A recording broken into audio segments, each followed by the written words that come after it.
video ini dimulai, pastikan kamu sudah mengklik tombol like, subscribe, lonceng, dan share ke teman-teman. Bismillahirrahmanirrahim. Assalamualaikum warahmatullahi wabarakatuh.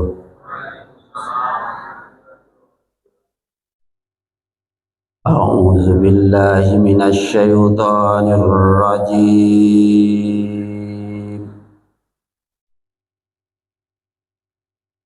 Bismillahirrahmanirrahim. Ya ayyuhalladzina amanu la tulhikum amwalukum wala auladukum la tulhikum amwalukum wala auladukum an zikrillah wa man yaf'al dzalika fa ulaika humul khasirun.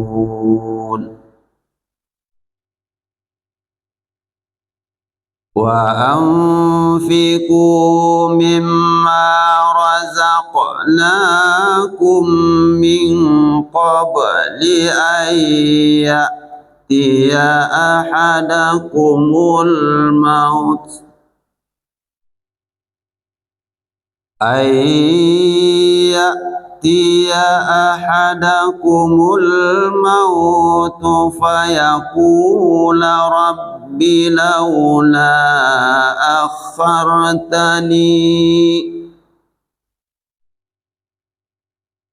fayaqula rabbi laula akhartani ila ajalin qarib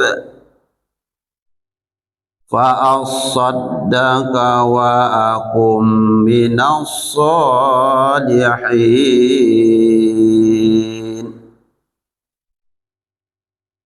walan yu'akhirallahu nafsan idza jaa ajaluha wallahu khabirum bima ta'malun. Sadaqallahul azim.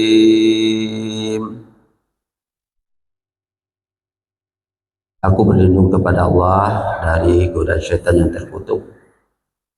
Dengan nama Allah yang Maha Pengasih lagi Maha Penyayang. Wahai orang-orang yang beriman, janganlah harta, bendamu dan anak-anakmu melalaikan kamu dari mengingat Allah. Bagi siapa yang berbuat demikian, maka mereka itu termasuk orang-orang yang rugi.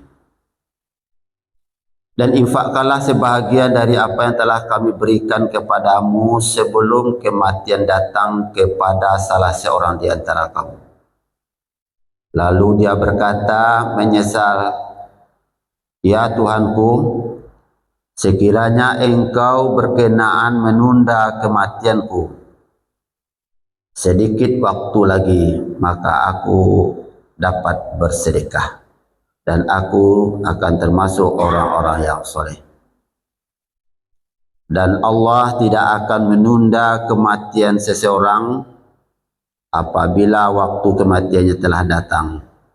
Dan Allah Maha teliti terhadap apa yang kamu kerjakan. Maha benar Allah dengan segala firman-Nya, surat Al-Munafikun, surat yang ke-63 ayat 9, 10 dan 11.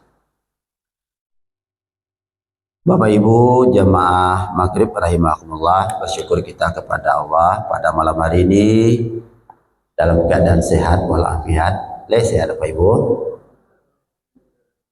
sehat jasmani, sehat rohani, sehat murni, sehingga kita bisa melangkahkan kaki, mengayunkan tangan, melaksanakan ibadah sholat maghrib secara berjamaah di masjid yang kita cintai ini, sambil menunggu masuknya waktu sholat isya. Kita mendengarkan tausiah agama yang merupakan sebuah agenda rutin dari masjid kita, program dari seksi dakwah dan pendidikan. Mudah-mudahan apa yang kita lakukan sesuai dengan janji Rasulullah. Kata Nabi, hudurul majlis alim afdalu min salatin alfin raka'atin. Menghadiri pengajian agama lebih baik daripada salat sunat 1000 rakaat. Wa iyadatin maridin, lebih baik daripada melihat 1000 orang yang sakit. Wa iyadatin janazatin, lebih baik daripada menyelenggarakan 1000 orang jenazah. Lalu sahabat bertanya, wa hal yanfa'ul Qur'an ya Rasulullah? Lalu Rasulullah bersabda, wa hal yanfa'ul Qur'an illa bi'ilmi. Bukankah membaca Al-Quran itu banyak manfaat kalau dia dibaca dengan ilmu?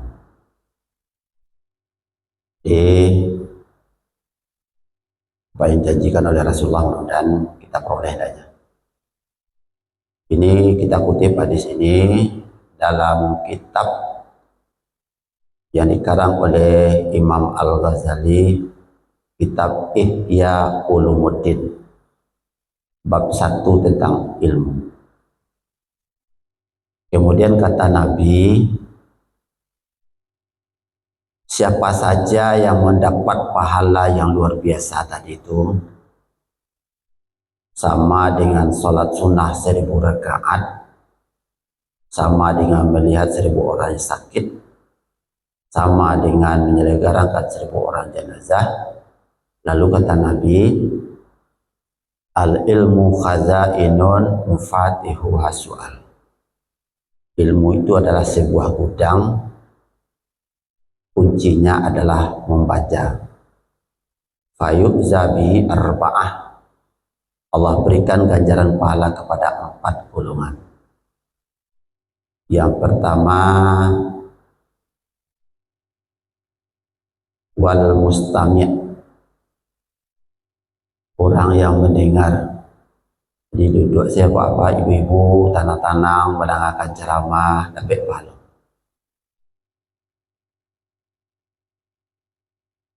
Yang kedua, wal muallim, orang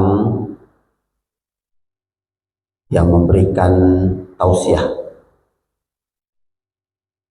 Jadi mendengar dapat pahala, magiahkan kepada orang yang mendengar dapat pahala. Yang ketiga yang dapat pahala itu adalah as-sa'il, orang yang bertanya. Jadi kalau ada sesi tanya jawab, Pak, Ibu dapat pahala, ya kan? Yang keempat kata Nabi, wal muhibbu lahu, orang yang senang dengan adanya pengajian agama. Jadi apa itu Bapak Ibu? Mendengar, kemudian memberikan tausiah, dan katiko batanyo, dan kampe sanang. Mudah-mudahan nak kampe itu Bapak Ibu, ya kan, bahagian dulu dari awak, di samping menengah awak sanang, jadi 2 palu. Kemudian kata Nabi, orang yang sudah berniat dari rumahnya pergi menuntut ilmu sampai dia kembali ke rumahnya nanti, itu dinaungi oleh 5.000 malaikat. Itu luar biasa juga. Andaikan di dalam perjalanan dia pergi menuntut ilmu, belum sampai dia itu kembali ke rumah, ajalnya menjemput. Nan aja aku kan ada dapat jawab, dapat. Contoh saya patang, ya kan? Membawa oto dari Padang ke Jakarta. Dia ada Bapak Ibu mendengar berita itu tuh. Tiba di Jakarta, otoku istirahat, keneknya pergi membeli nasi. Sudah itu lapai saya Pak, supir kau. Dalam keadaan sehat. Itu nak dapat jawab apa? Sebelumnya Bapak Ibu pernah mau sampaikan mungkin tentang ajalku tadi, bahwasanya tua muda, kaya miskin, pejabat maupun rakyat biasa, jam kehidupan pasti akan datang dan dia akan berakhir. Hari Ahad itu Bapak Ibu pagi-pagi pai mandi-mandi satu tampik di Kota Padang kau tadi. Sudah lah zuhur, pai manta cucu beliau tadi ke Pariaman untuk masuk pesantren, artinya masuk asrama. Lah sampai di Pariaman pulang balik, pai tiba di rumah lebih kurang jam 7:30. Masih bisa bercanda bergurau, masih sehat, kan? Lalu lebih kurang jam 9:30 pulang ke kampung, kasih untuh. Dia pulang dengan anak yang tertua. Sudah itu jam 1:30 balik, dapat berita dari anak nantu tadi ke anak yang di Padang, bahasanya amaku tadi sedang sakit, sasak angoknya. Dibawa ke Padang balik. Ibu di Kelok Jariang itu menjalang bumi Pak, ya kan? Beliau kan bergantung, kan ada tempat bergantung tangan di oto itu, lampih tangan kau tadi, dikit penurunan Jariang Kelok Jariang tadi, sampai di Bungui, dibawa ke puskesmas pembantu Bungui. Dicari di dokter, setelah diperiksa sesuai dengan ilmunya, tahu-tahu ibu tadi lapai. Cek dokter tadi, mama tidak ada lagi. Tadi masih bisa mandi lupa, masih bisa ya manta cucu ke asrama. Tiba di Padang masih bisa aja mengicek, masih duduk yo, masih bisa aja galak-galak baru.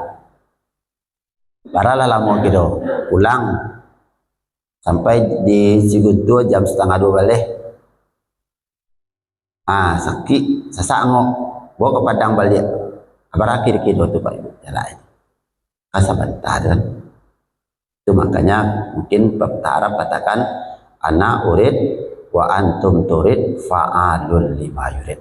Kamu berencana, orang lain pun berencana, rencana Allah juga lah yang matang. Itu apa Ibu?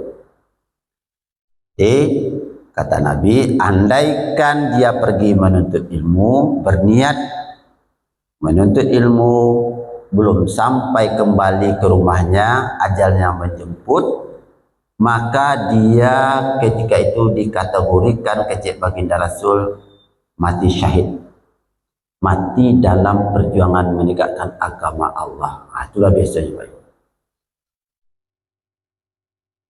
Bapak Ibu yang berbahagia. Malam hari ini sebenarnya kan yang akan memberikan tausiah itu kan Buya Mafril, Tapi tadi Bapak Ibu beliau masih di Mentawai. Karena beliau setelah pensiun dari Las Semen Padang, beliau diamanahkan direktur untuk membina. Jadi ada binaan Pak di Mentawai itu Pak. Binaan para mu'alaf, ya kan, dari Las Semen Padang. Dipercayakanlah beliau tadi dan tim beliau untuk membina gitu kan. Jadi belum sempat pergi ke Padang, tapi beliau tadi nitip pesan kepada kami, tolong sampaikan kepada jemaah, terutama kepada pengurus, tidak bisa hadir pada malam hari ini. Mudah-mudahan jemaah dan pengurus sehat selalu, dan mudah-mudahan pertemuan berikutnya beliau bisa mengisi. Jadi itu Bapak Ibu, kami sebagai sebagai yang diberikan amanah, mudah-mudahan dengan mengganti Buya Mafril, Bapak Ibu tidak kecewa gitu kan. Namanya pengganti, kadang-kadang kan ada juga Bapak Ibu kekecewaan dan jemaah. Beliau ingin hadir tetapi tidak sempat hadir karena ke Mentawai itu Pak Ibu kan sekali seminggu bisa pulang. Dulu aku pergi ke Persikakap tuh kan, pergi berdakwah di Kakap tuh sampai ke Utuh Bejat. Ada namanya suatu daerah itu Muslim semuanya Bu, masuk ke dalam ke dalam sebuah daerah itu tadi dengan melewat sungai itu lebih kurang 45 menit dengan speedboat. Itu ada sebuah daerah namanya Tubeket. Di Tubeket itu ada sebuah masjid yang di situ di dalam itu Pak Ibu itu semuanya Muslim, binaan dari Bung Hatta dulu Pak Ibu. Dan sampai sekarang alhamdulillah itu masih dibina oleh termasuk juga organisasi seperti Muhammadiyah Pak. Nah Bapak Ibu yang berbahagia, sebagai topik ceramah maghrib kita pada malam hari ini, tadabbur dengan surat Al-Munafikun ayat 9, 10 dan ayat 11. Apa arti tadabbur Bapak Ibu? Saya tahu Bapak Ibu arti tadabbur. Tadabbur itu asal bahasa Arab. Dabbara yudabbiru tadabbur. Artinya merenung, bertafakur, memahami. Kata Nabi, tafakkaru fis sa'ah khairum min ibadatin sanatin. Merenung sejenak lebih baik daripada beribadah 1 tahun. Apa yang kita renungkan? Ada semacam rambu-rambu yang Allah ingatkan terutama kepada orang beriman. Kata Allah Subhanahu wa taala, ya ayyuhallazina amanu la tulhikum amwalukum wala auladukum an zikrillah. Wahai orang-orang yang beriman, jangan sekali-kali harta dan anak-anakmu yang bisa menyebabkan kamu lalai untuk mengingat Allah. Jadi harato cie, anak cie. Indak baharato bisa lalai untuk mengingat Allah. Punya harato bisa lalai juga mengingat Allah. Itu Allah ingatkan. Jangan sekali-kali harta dan anak-anak yang bisa menyebabkan kamu itu lalai untuk mengingat Allah. Wa may yaf'al zalika faulaika humul khasirun. Siapa saja kata Allah yang karena harta dan anak-anak mereka itu lalai untuk mengingat Allah, maka dia termasuk orang-orang yang merugi. Kaitannya Bapak Ibu dengan hadis Rasulullah, kata Nabi, An Abi Hurairah radhiyallahu anhu qala Rasulullah sallallahu alaihi wasallam, la tazula qadama 'abdi yaumil qiyamah hatta yus'ala an arba'.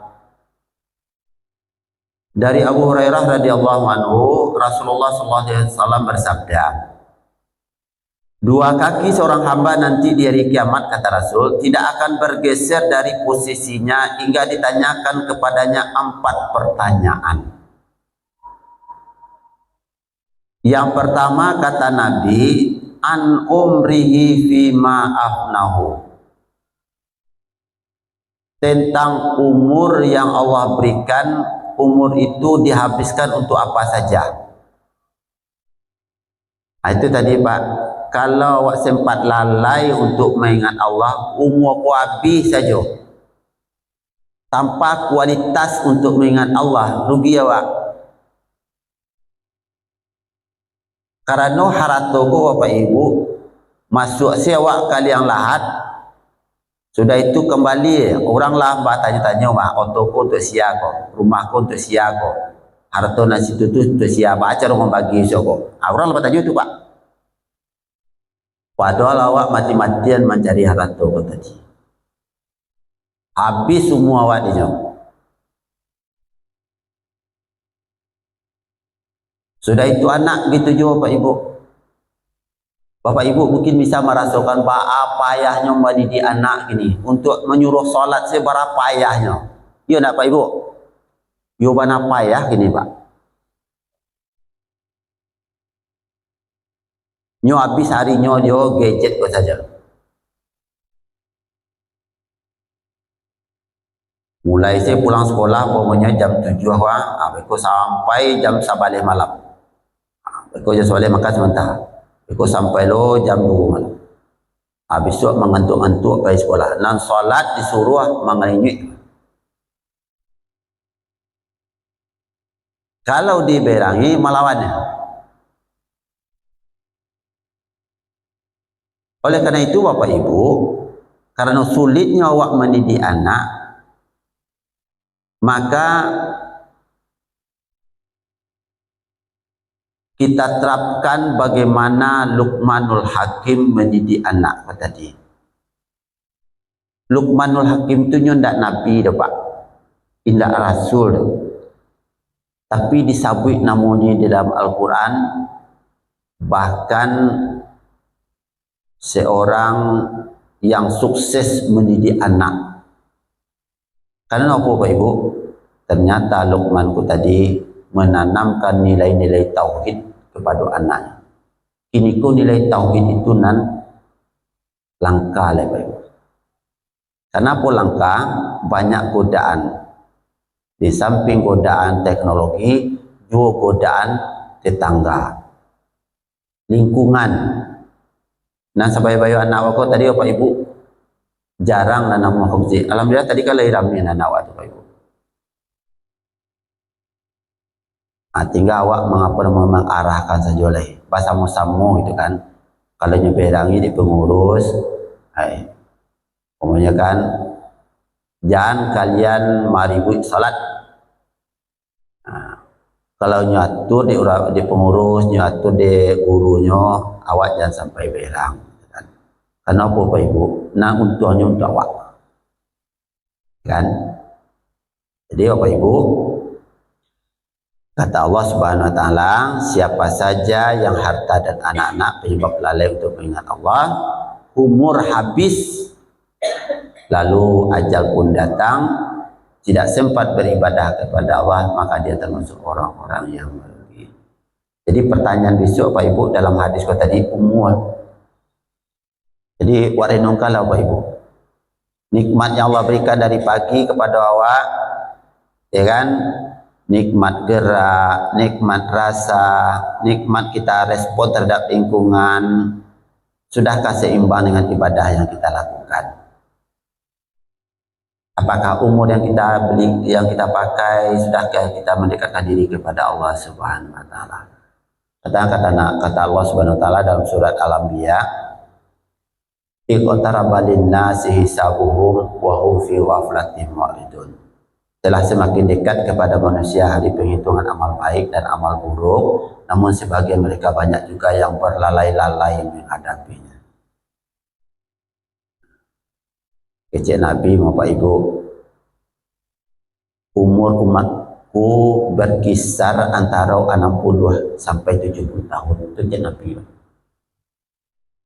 Nah, ada ibu nak labung umur 60 lah. Dapat nak labung umur 60 nak. Ammaru umati baina sittin wa sab'in. Kecil Nabi, umur umatku berkisar antara 60 sampai 70 tahun. Wa aqalluhum ma yajuzu dzalik. Jarang yang lebih dari itu. Anak umurku Bapak Ibu bak bertanggungjawab nanti di hari akhir. Di hari akhir. An umrihi fi ma afnau, tentang umur dihabiskan ke mana saja. Yang kedua kata Nabi, nanti di hari akhir itu dua kaki seorang hamba itu belum akan bergeser hingga ditanyakan kepadanya. Poin yang kedua adalah wa an syababihi fi ma abluhu, tentang fisik anggota tubuh. Anggota tubuh untuk apa saja? Kaki, tangan, telinga, mata, hidung, semua itu nanti dipertanggungjawabkan di hadapan Allah Subhanahu wa taala. Makanya Bapak Ibu, bagi Bapak Ibu nalah naik haji, kan ada dalam ritual haji itu kan bilangan 7, Bapak Ibu. Tawaf 7 kali. Sa'i 7 kali, melontar jumrah 7 kali, ba'a kondak 8, ba'a kondak 9. Ternyata Bapak Ibu, 7 itu adalah bilangan yang sangat istimewa. Rahasianya luar biasa banyaknya Bapak Ibu, terutama dalam peribadatan. Contohnya Bapak Ibu, dalam peribadatan manusia itu anggota tubuhnya itu di dalam sujud umpamanya itu 7 anggota tubuh manusia yang bersamaan. Pertama, 2 ujung jari kaki. Jadi kalau waktu sujud itu kan kaki tagak Bapak Ibu. Yang kedua, lutut. 2 ujung jari, 2 lutut. Yang ketiga adalah 2 telapak tangan. Jadi 2 tangan. 2 kaki, 2 lutut, 2 tangan. Berapa jumlahnya Bu? 6. Dan ketujuhnya kapalo, yaitu sujud dahi. Jadi 7 anggota sujud manusia. Kemudian dalam anggota tubuh manusia itu ada 7 lubang. Ini misteri angka 7 Bapak Ibu. Rahasia-rahasia yang terkandung dalam angka 7 itu luar biasa Bapak Ibu. 2 lubang telinga, 2 lubang hidung, 1 mulut, jumlahnya 5, 2 di bawah dubur, semuanya itu 7 jumlah. 1 saja yang tersumbat itu bermasalah. Contohnya prostat. Ada jemaah Bapak Ibu 2 bulan yang lewat karena penyakit prostat. Prostat itu penyebabnya apa Bapak Ibu? Rata-rata yang penyakit prostat kan laki-laki. Salah satu penyebabnya adalah karena suku buang air ketek itu tagak. Itu penyebab itu. Kecil Nabi buang air kecil itu disunahkan duduk. Nah, bagaimana prostatnya Bapak Ibu? Jadi jemaah kita ini kena prostat. Prostat itu artinya tersumbat. Jadi air buang air ketek kok tadi tidak lancar ya. Itu namanya prostat kan. Dibawa ke rumah sakit. Oh dia lagi selang. Keteter namanya bu. Dia lagi keteter. Itu selama sampai balik hari. Jadi selama sampai balik hari itu tadi dia lagi keteter. Alhamdulillah dia lancar. Sudah itu setelah sampai balik hari dibawa ke rumah sakit balik dibuka keteter kau tadi. Mudah-mudahan lancar karena pakai keteter kau tadi lancar. Nah ternyata bapak ibu setelah dibuka paginya tidak lancar balik loh, tak subek dia. Akhirnya sore pari beliau kau tadi lah kadang karena air tidak keluar, nak masuk saya kan. Kadang akhirnya bapak ibu terpaksa dioperasi. Nah, dioperasi, canggihnya alat ini Bapak Ibu, operasi itu tidak operasi sesar, tapi dengan laser ini. Dimasukkanlah selang. Bara kadang selang kira-kira Bapak Ibu. Di dalam selang tadi ada 3 selang. Jadi cie selang masuk, sudah itu di dalam selang cie tadi ada 3 selang loh. Dan pertama selang untuk masuk air. Dan kedua selang untuk keluar. Dan ketiga selang untuk laser. 3 kadang coba. Sempat pingsan orang kalau kalau tidak kuat darahnya. Jadi di laser, sehingga lemak-lemak yang ada menempel tadi keluar. Ya kan? Keluar. Sudah selesai operasi lebih kurang 4 hari pulang Bapak Ibu. Sudah itu kontrol balik. Sudah kontrol, dinyatakan alhamdulillah sudah sehat. Sudah itu apa Bapak Ibu? Hari yang kelima tadi lemak-lemak itu keluar babungkah-bungkah Pak. Babungkah-bungkah lemak tadi kayak darah membeku tu Pak. Akhirnya ada suatu kecemasan bagi beliau tadi, kok berulang operasi balik. Tetapi setelah keluar yang berbuku yang besar tadi, lemak yang besar tadi, alhamdulillah sudah lancar. Alhamdulillah sekarang lancar. Itu ciri nata sumbek Pak. Luar biasa gitu kan. Alhamdulillah kita berikan kesehatan oleh Allah Subhanahu wa taala. Kemudian Bapak Ibu, Allah Subhanahu wa taala memandu kita untuk beribadah. Salah satu rukun tadi kan Pak Imam tadi Pak Ibu menangah beliau imam tadi kan luar biasa zuknya Pak Ibu ya. Jadi kalau Al-Qur'an kau dibaca dengan tajwid yang benar, irama yang bagus, itu akan indah terdengarnya Pak Ibu. Jadi menangah Pak Imam tadi kan luar biasa. Itu 7 ayat Pak Ibu.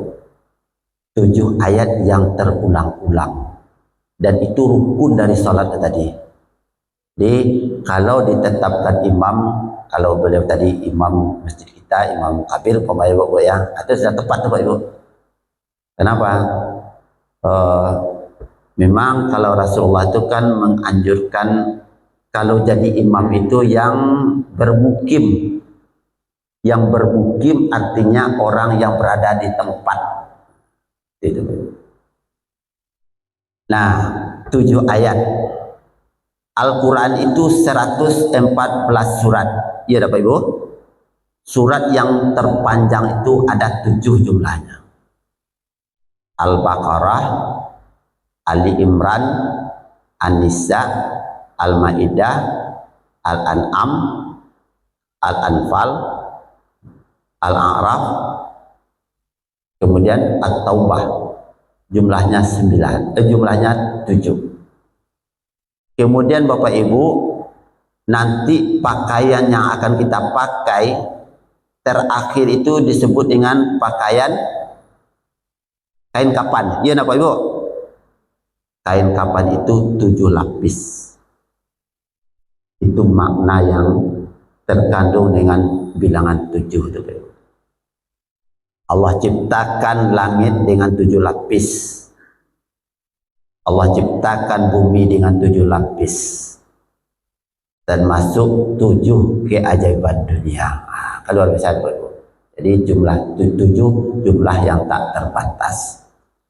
Nah, Bapak Ibu yang berbahagia, jadi Allah berikan kepada kita umur, mari kita efektifkan umur tersebut karena nanti pertanggungjawabkan nanti di hadapan Allah Subhanahu wa taala. Yang kedua tentang fisik. Yang ketiga Bapak Ibu, pertanyaan nanti di hari kiamat itu menurut hadis yang dikeluarkan oleh Imam Tirmidzi ini, wa an malihi min aina tasabah, tentang harta yang kita peroleh dari mana didapat, wa fi ma anfaqah, lalu dikemanakan. Andaikan Bapak Ibu 1000 saja kita menganiaya orang lain, zalim untuk mendapatkan uang tersebut, dan ketika kita akan meninggal dan meninggal, kan ahli waris itu kan minta maaf tuh Pak, mohon maaf atas ada kekilafan dan kekeliruan, kalau ada utang piutang kan itu Pak. Nan dia niayo ko tadi nan 1000 ko tadi ya, 1000 rupiah ko tadi inyo ndak adil loh, belum sempat direlakan loh, harus dibayar besok di hari akhir. Apa cara mencari orang nan wa zalimi 1000 ko tadi akan luar biasa tuh Pak. Karena waktu na 1000 ko tadi dipertanggungjawabkan dari mana Pak? Setelah dapat di keman untuk coba bayangkan Bapak. Andaikan ini nan ribu kini kok ijazah palsu, abara pitih nan dapat ijazah palsu Bapak Ibu. Abara mempertanggungjawabkan untuk dari akhir itu. Itu kasus baru Bapak Ibu, belum kasus-kasus lain lagi. Makanya Bapak Ibu, ada doa yang diajarkan oleh Rasul, Allahumma ja'alna imanan kamilan wa qalban mutmainan wa lisanan zakiran wa salatan khasyian. Itu rumit Pak. Doa yang diajarkan oleh Rasulullah. Dari rangkaian banyak doa itu tadi, ada semacam ringkasan atau iktisar dari doa itu tadi yang diajarkan oleh Rasulullah.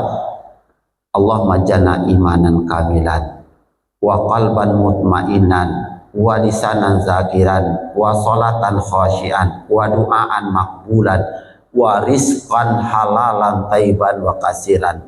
Yang terakhir, wa ja'alna min ibadikas shalihin. Itu doa yang diajarkan Rasulullah. Para rumun jadi itu iman yang sempurna, hati yang tenang, ucapan yang mengandung keselamatan zikir, salat yang khusyuk, doa yang diterima, rezeki yang halal lagi baik. Masukkanlah kami ke dalam hamba-hambamu yang soleh. Itu runut doa tu Pak. Dia dapat doa tadi Bu. Dia dapat doa tu Pak. Allahumma ja'alna imanan kamilan wa qalban mutmainan wa lisanan zakiran wa salatan khasyian wa du'aan makbulan wa rizqan halalan taiban wa kasiran wa janan ibadikas. Itu runut doa Bapak Ibu.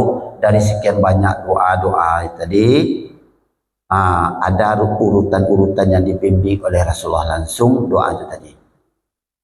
Mulai dari iman yang sempurna, hati yang tenang, salat yang khusyuk, doa yang diterima, rezeki yang baik dan bertambah. Terakhirnya wa ja'alna min ibadikas shalihin. Yang terakhir, yang keempat Bapak Ibu, dalam hadis Rasulullah ini, wa an ilmihi madza amila bih, tentang ilmu yang ia dapat, yang dituntut, setelah dituntut dapat ilmu itu, lalu ilmu itu untuk apa? Jadi ilmu itu nanti dipertanggungjawabkan di hadapan Allah Subhanahu wa taala. Di dalam hadis ini ada 4 pertanyaan nanti di hari kiamat itu. Pertama tentang umur, yang kedua tentang fisik, yang ketiga tentang harta, yang keempat tentang ilmu. Mudah-mudahan apa yang digambarkan oleh Rasulullah SAW dengan merefleksi, bertafakur dengan surat Al-Munafikun ini. Mudah-mudahan apa-apa nanti pertanyaan dari Allah Subhanahu wa taala akan diringankan hisab kita di hadapan Allah Subhanahu wa taala. Bapak Ibu, mungkin itu yang bisa disampaikan. Kalau ada Bapak Ibu yang bisa kita diskusikan, dipersilakan. Kalau tidak, kita tutup. Silakan Bapak Ibu, ada Bapak Ibu? Atau tidak? Kalau tidak, kita tutup dengan doa majelis karena waktu sudah menunjukkan jam 19.40 azan berkumandang. Doa majelis, subhanakallahumma wa bihamdika asyhadu an la ilaha illa anta astaghfiruka wa atubu ilaik. Lihafal Pak Ibu. Doa majelis, lihafal Pak Ibu. Jadi setiap awak wirid Pak, setiap wirid, setiap rape, setiap selesai maja, ada Rasulullah mengajarkan sebuah doa namanya doa majelis. Jadi selesai wak wirid, baca doa itu. Doa itu berbunyi, subhanakallahumma wa bihamdika asyhadu an la ilaha illa anta astaghfiruka wa atubu ilaik. Kalau belum dapat nanti mungkin bisa diskusi dengan ustaz kita.